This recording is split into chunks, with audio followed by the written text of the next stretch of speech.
World, good morning. Today is 31st of December, the final day to conclude 2011. We had reached this stage, the blue tag and its substances. It's time for us to relook, review what we had in the past 4 months to video synthesis, as this 11th in review will put us up into rankings, highlights us to the 11th most viewed elements of the YouTube weblog channel, which we hereby follow. Stay tuned, for as of now, we don't want to wait for further ado. Let's check this out. This is the Blue Tag 2011 last space of travel. Feel something better and let's all together dance like this. Let's start the counting at the 11th space.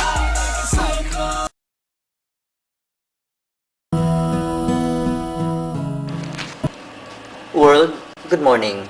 Today is Monday, 24th of the October 2011. Let's talk about Libya. Libya's been freezing me.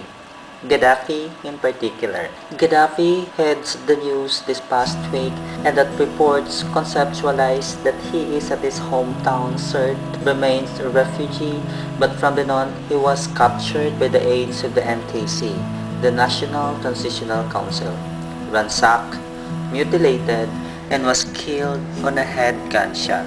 A very horrifying event, right? Libya's been tormenting, and that of also to Arabic world. We had made the video for him, and on the second spot stands Humanoid Gadhafi version. It raked viewers, that is why Gadhafi of Humanoid sits at number 2 spot. Let's get this. Since from then on, I had been following them, their turmoil, and to the very start of their eruption. My message to my only literary flagship site weblog, published 7 months ago, is direct and very substantial. And as I advised and addressed Libya twice, with certainly Libya, and to the furthermore Libya, with giving them appropriate information with regard to the process of nomenclaturization. Right? If one does still remember. Specifically Gadhafi, or with the two parties, and I quote. Government, its serving purpose born to mediate the needs of their people. Thus, leaders portrays a very crucial role to handling issues as this. People should seriously learn to select who would be in the role that fits the tape, so a simple path to scroll.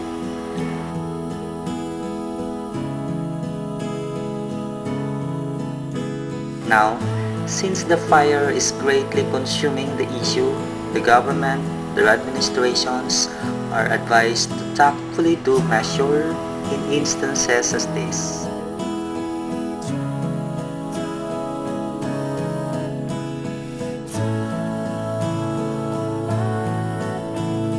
First, know carefully the need of your people. It's a standard federal theme. If they feel less important, they must be skilled with what privileges the government can confer. Be conscience-free. If illegal practices has publicly scrutinized and questioned about, then probably it must be the primary reason of the people's grief, and shift it hopefully to a clean and transparent administration. Enter into pledge if possible, and submit to leave the office if Aries in persistence.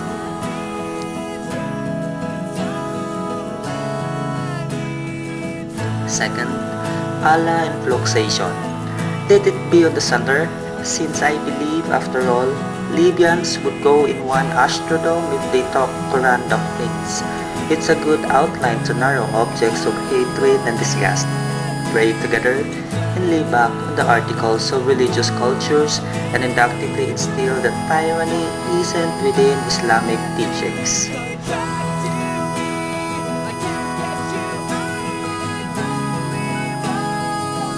Third, military on grounds would be the lookouts of the gathering opposites. Ensure peaceful rallies, emit Heinous attacks to the public, but especially to those who are visiting. Foreign workers must be given the discretion either to displace of the country up until coming down in sheer abstraction. Likewise, forces should become the shield to those who are penetrating the gates of employers' privacy. Reports told that food supplies and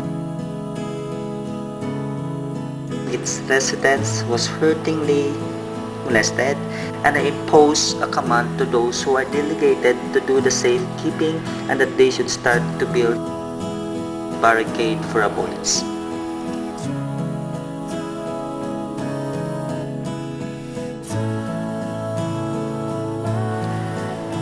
The government has been in court enough with factual gist for them to take a glimpse on the steps in arriving a common goal that most of the world leaders are in service.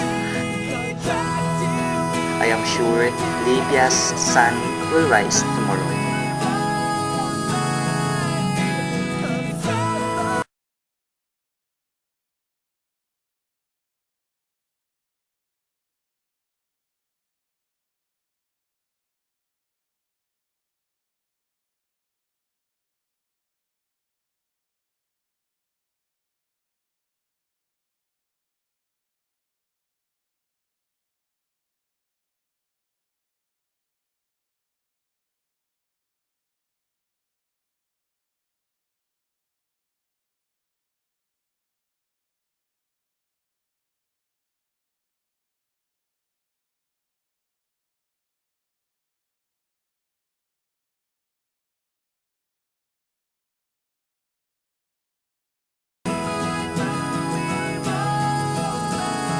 Eventually, these are the few to live upon with.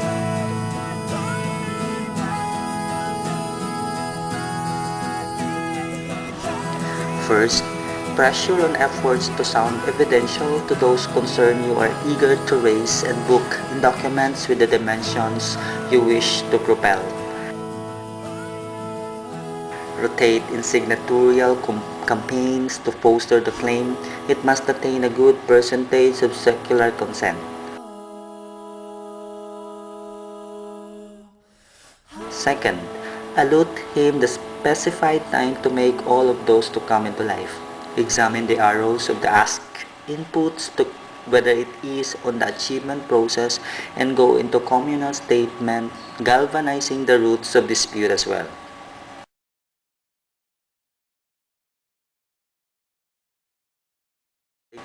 Induce ultimatum.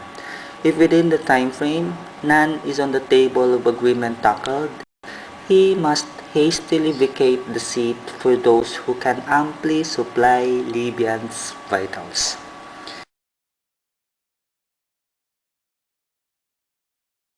At the end of all, we leave Libya's spirit and get bold to reforms. I am carefully monitoring consequently on how does Libyan take this on thought as my voice had just spoken. Don't waste upon it. Implementations are singly for yours. Certainly Libya. Quote close. If that message was properly implemented, Libya won't end up like this.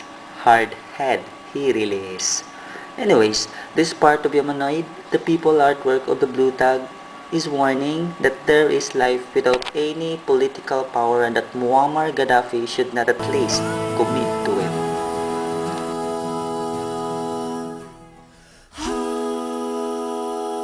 The blue tag humanoid reconciles the wrongs of Gaddafi's decision. His words last and hope it would be an awakening part of the world not to trail what Gaddafi's ending had.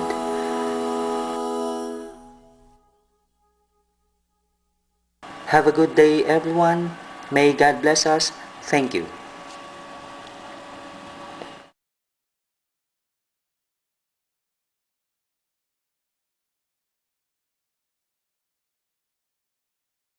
Of all and to sum up all, we had finally the first top video of YouTube weblog, the Blue Warp Station.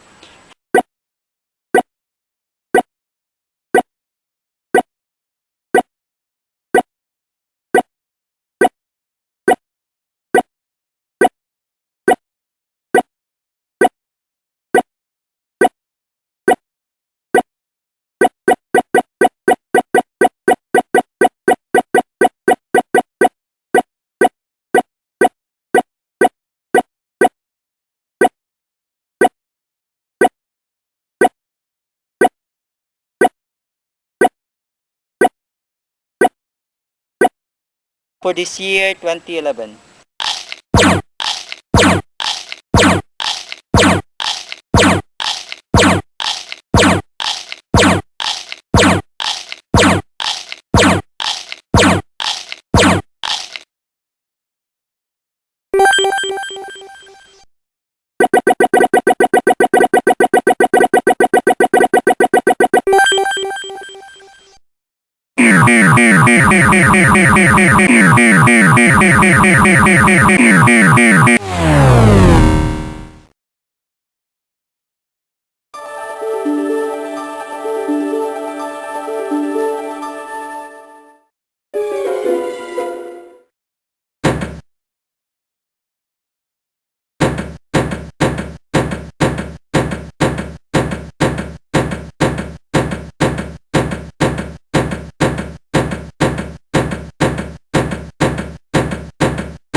It's actually an expectation.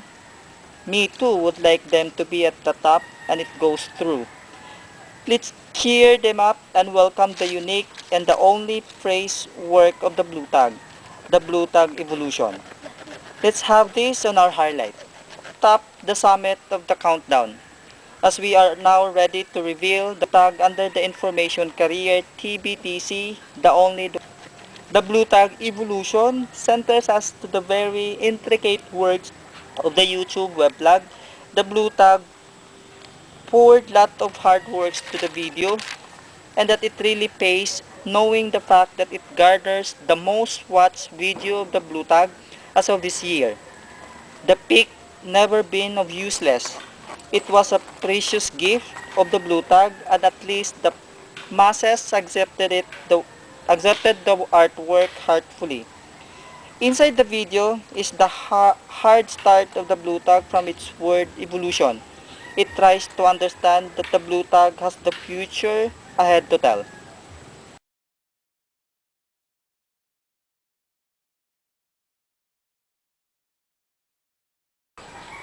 That ends 2011 videos, the 11th in review version of the Blue Tag.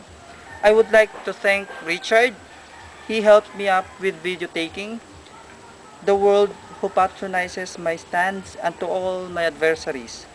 The Blue Tag TVTC, the only dwarf station, 11th in review, is signing off. Happy New Year everyone. May God bless us. Thank you.